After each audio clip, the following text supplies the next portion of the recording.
Continuamos ahora el estudio de los semiconductores. Los semiconductores, sin lugar a dudas, fueron la primera aplicación directa de la mecánica cuántica que transformó no nada más la vida de los físicos, sino la vida de la humanidad. Y en ese sentido, entonces, conviene revisar cuáles son las propiedades de los semiconductores que han literalmente revolucionado no nada más a la ciencia, sino también a las aplicaciones directas de la ciencia.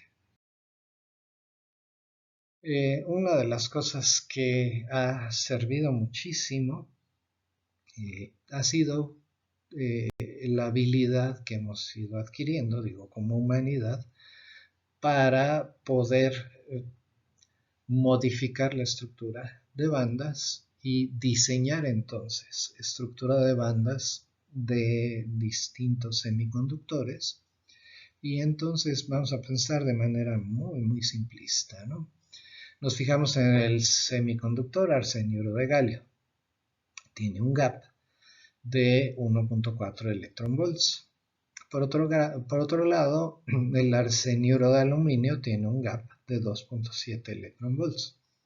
Entonces, si yo puedo, además los dos, el arsenio de galio y el arsenio de aluminio, tienen básicamente la misma estructura espacial, quiere decir la misma red cristalina con los mismos tamaños de separación. Entonces, en principio, puedo pensar en hacer la unión de estos dos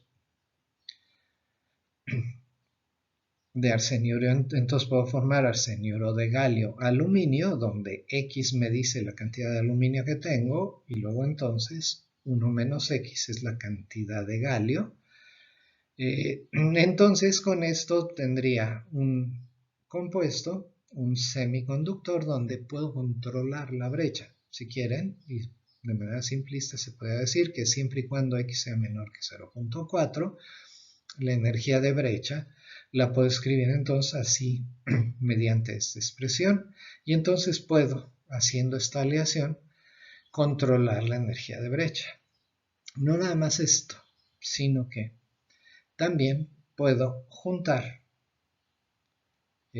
semiconductores y ver qué pasa en la superficie de separación y lograr entonces un semiconductor con las propiedades que yo quiera. A esto es algo que se llama entonces ingeniería de bandas.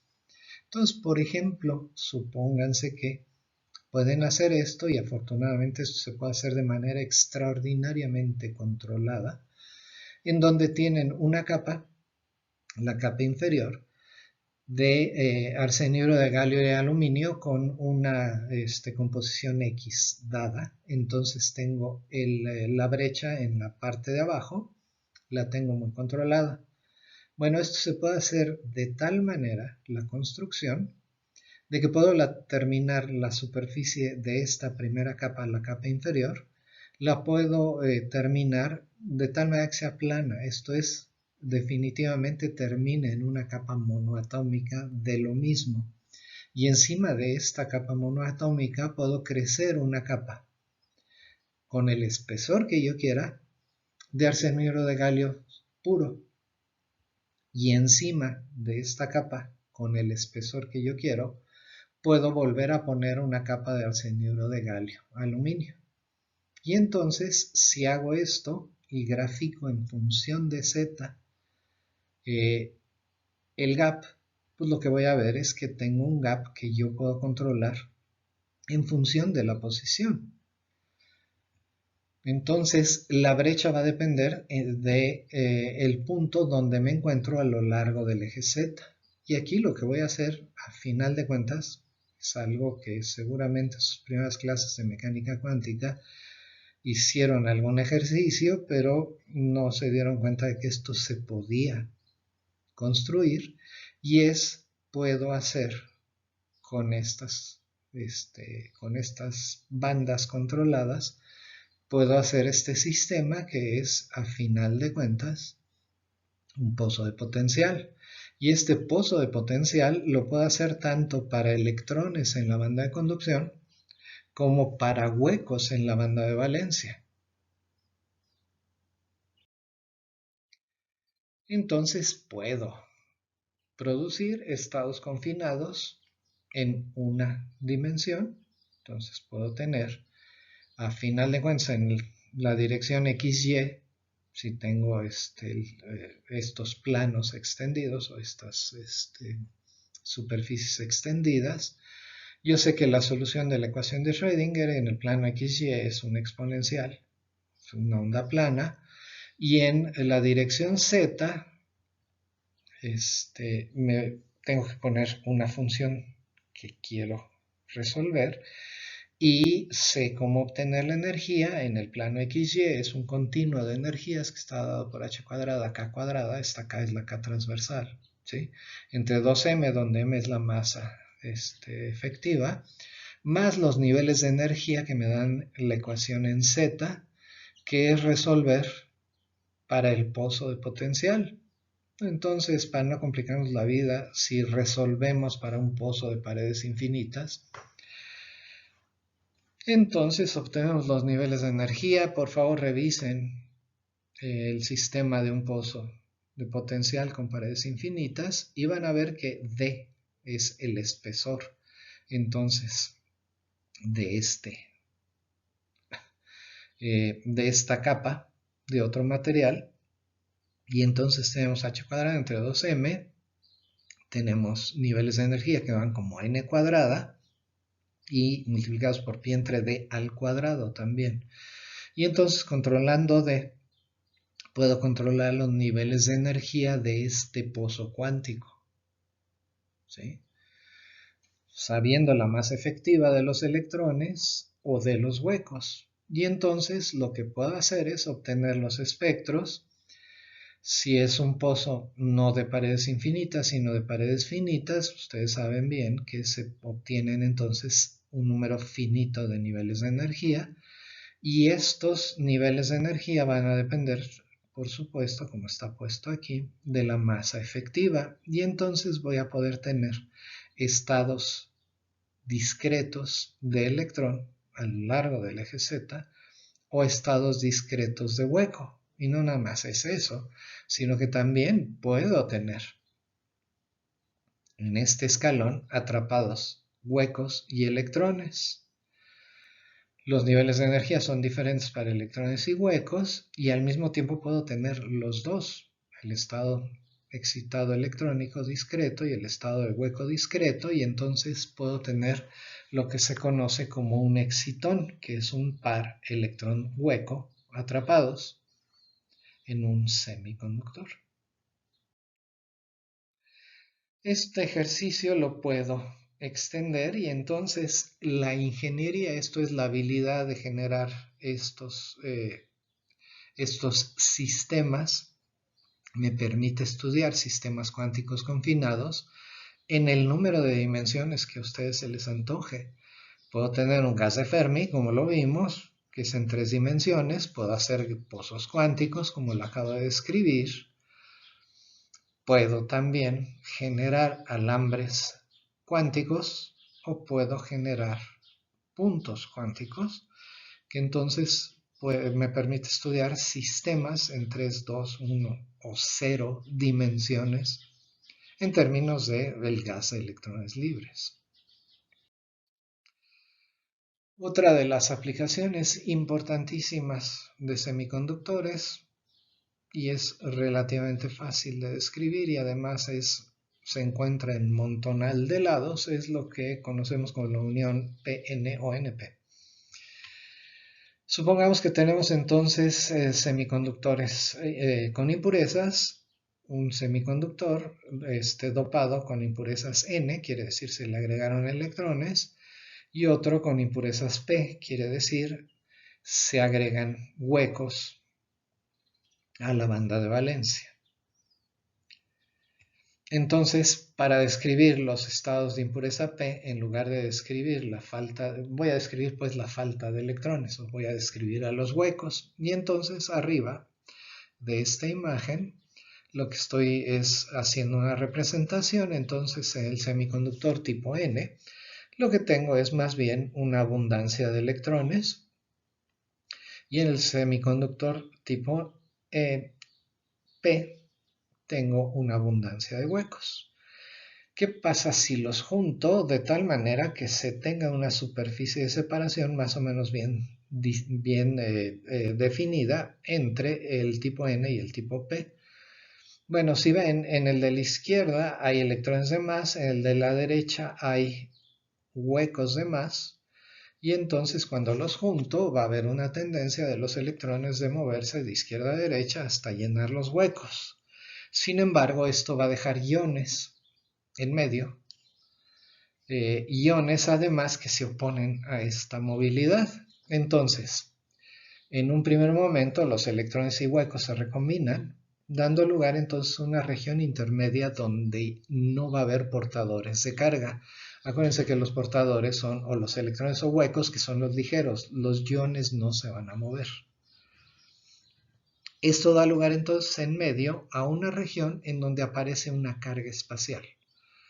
Esta región impide, el campo eléctrico en esta región impide que se dé más recombinación, y entonces a final de cuentas esta región espacial de carga va a separar la región en donde tenemos abundancia de electrones de la región donde tenemos abundancia de huecos.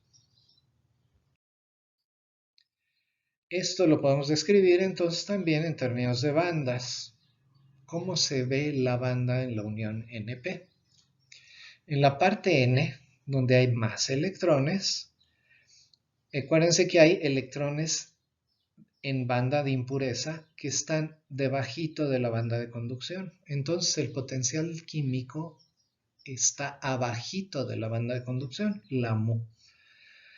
En el semiconductor P, los huecos en la banda de impureza los tenemos por encimita de la banda de valencia. El potencial químico mu está encimita de la banda de valencia. Entonces esto lo pongo así. Si tengo el material tipo N y el material tipo P separados, voy a tener en el material tipo N la banda, la energía de Fermi o la mu abajito de la banda de conducción, y en el material tipo P voy a tener la energía de Fermi arribita de la banda de valencia. Cuando los junto, este potencial químico se tiene que ser igual en los dos lados, y entonces lo que va a pasar es que las bandas se van a desplazar como se muestra en la parte de abajo. Los potenciales químicos se alinean, hay electrones libres en la región N y hay huecos en la región P.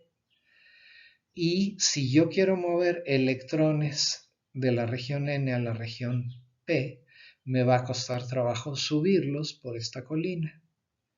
Y lo mismo, si yo quiero mover huecos de la región P hacia abajo en la región N, me va a costar trabajo mover huecos. Entonces, mover electrones hacia arriba cuesta trabajo, hundir huecos hacia abajo cuesta energía.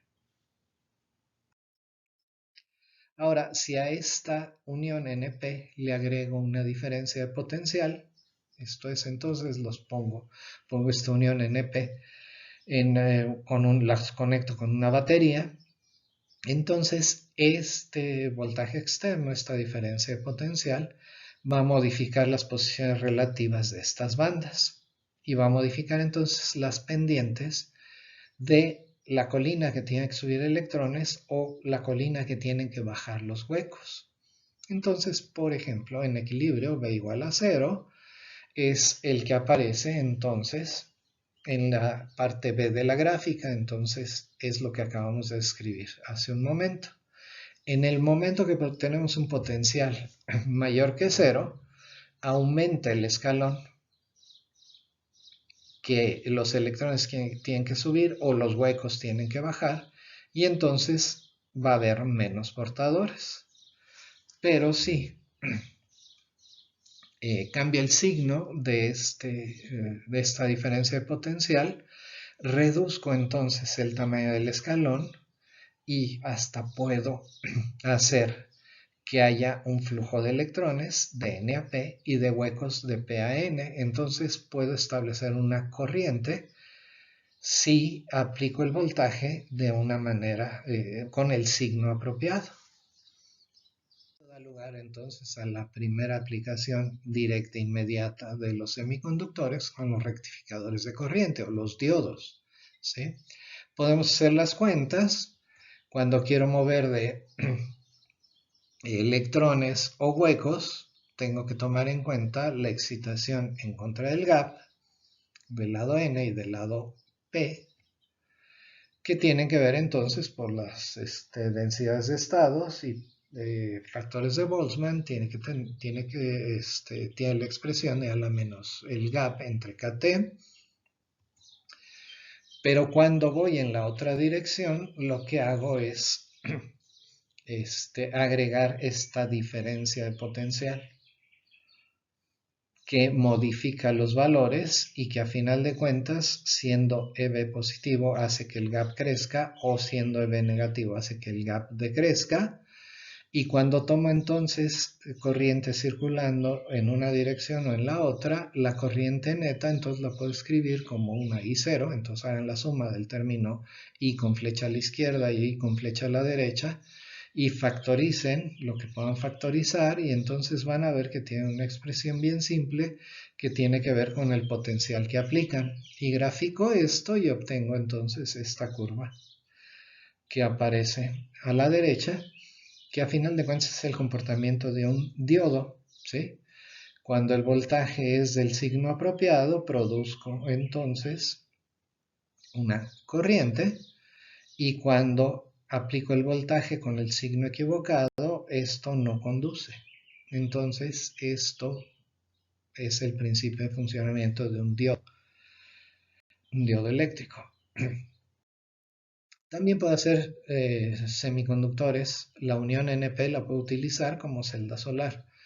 Aquí, ¿qué es lo que pasa? Supónganse que incide un fotón de energía H nu, que se parece mucho este H nu a la energía del gap en la brecha, justamente incide en la unión NP. Entonces H nu lo que va a hacer es producir pares electrón hueco, que después entonces, por efecto de estas bandas, los electrones bajan por la colina, los huecos suben por la colina y se produce una corriente. Entonces con luz puedo producir una corriente eléctrica. Y ese es el funcionamiento de las celdas solares. También puedo hacer el efecto inverso. Puedo poner un voltaje invertido, como se muestra en la figura, y entonces puedo obligar a los electrones a subir a la colina y al mismo tiempo obligar a los huecos a bajar. Cuando se encuentran entonces en esta región, se puede dar la recombinación electrón hueco por emisión de luz, y entonces lo que puedo hacer es generar luz. Entonces son emisores son diodos emisores de luz cuando aplico una corriente. La ingeniería de bandas les permite entonces controlar el gap, y eso entonces con ingeniería de bandas ustedes pueden básicamente decidir en qué región del espectro tienen su LED. Una región que fue especialmente difícil para controlar fue la del azul, y por eso en 2014 a los inventores del LED les dieron el premio Nobel. Esto otra vez ha servido para transformar nuestras vidas, porque el hecho de que contemos con LEDs tanto en toda la región del espectro visible nos permite entonces generar y revolucionar la forma en que producimos luz. Entonces ahorita es muy, muy común. Ahorita encuentran en todos lados lámparas de LEDs blancos, que a final de cuentas son combinaciones de LEDs de distintos colores que dan como resultado blanco, y esto hace que la iluminación sea mucho más eficiente y mucho más barata. Esto se puede extender aún más y haciendo ingeniería de bandas, aquí no entro en detalles, pero haciendo ingeniería de bandas no nada más pueden producir emisión de luz normal, pues emisión de luz térmica, sino que también pueden obtener entonces emisión de luz láser y entonces los láseres de diodos también han transformado la forma en que hacemos ciencia y tecnología. En particular, otra vez, la existencia de LEDs azules permite, por ejemplo, la generación el almacenamiento de información en discos, como el Blu-ray, por ejemplo, que es mucho más denso y mucho más eficiente que el CD o el DVD.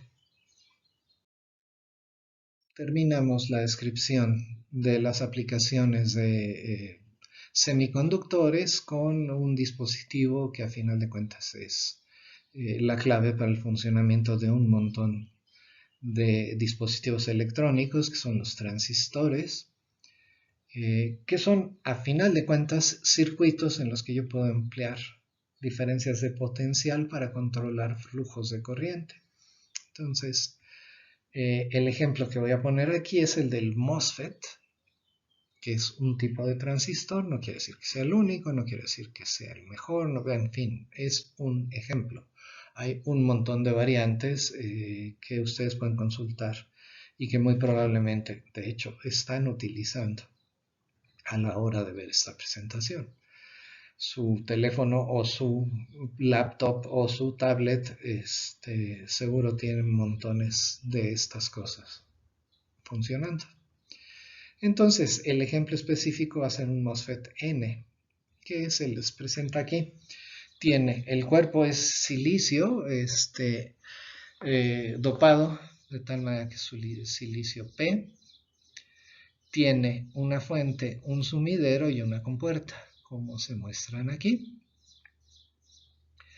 La fuente y el sumidero son silicios N, quiere decir entonces tienen exceso de electrones, cuando el cuerpo de silicio, silicio P, tiene exceso de huecos.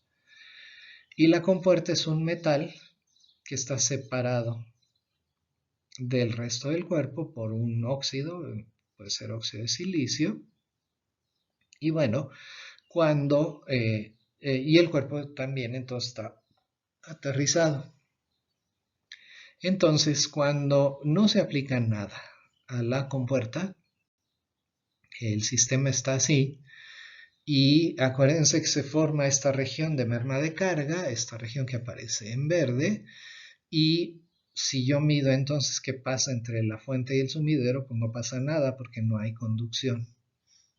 Entonces, en operación, la zona de merma aísla al sumidero de la fuente. Pero en el momento que aplico una diferencia de potencial a la compuerta, lo que puedo hacer es modificar la estructura de bandas y hacer entonces que que haya una región N entre fuente y sumidero, y entonces voy a poder hacer que fluya la corriente de fuente a sumidero. Entonces, a la hora de aplicar una diferencia de potencial en la compuerta, yo puedo controlar el flujo de corriente entre fuente y sumidero.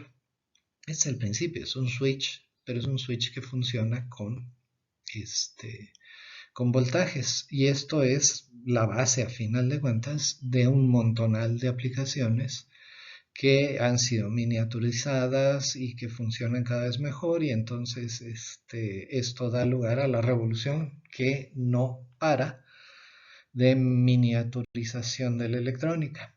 Entonces, sin pretender ser ni con mucho exhaustivos, con esta descripción de aplicaciones concluimos el tema de semiconductores.